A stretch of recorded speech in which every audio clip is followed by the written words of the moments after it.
Hi, my name is Rebecca and I am an oncology nurse. My goal is to see the staff in my unit find success and fulfillment in their roles. I sincerely love my job and I absolutely believe in my ability to succeed, and I want to see others find that too. I know that no two nurses are alike and that others may have different ideals for success and fulfillment. With that in mind, I seek to understand the needs of my colleagues by actively listening to their conflicts and wishes, seeking out what brings them the most satisfaction, and in turn, what stressors weigh the most heavily on them in their day to day. Essentially, I want to strengthen the collective emotional intelligence of my unit while simultaneously flexing and growing my own. Emotional intelligence is indicative of one's self awareness, self regulation, social awareness, and relationship management.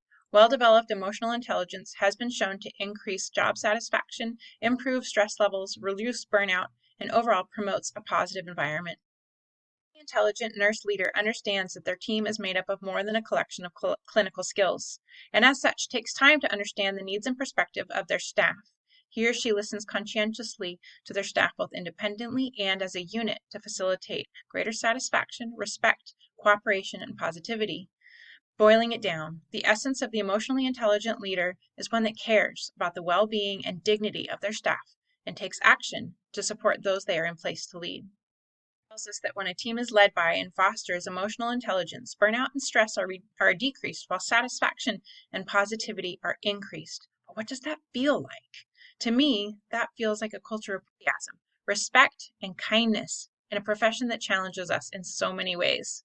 It feels like a place where everyone can find success and fulfillment on their terms, which is what I want moving forward as a nurse leader.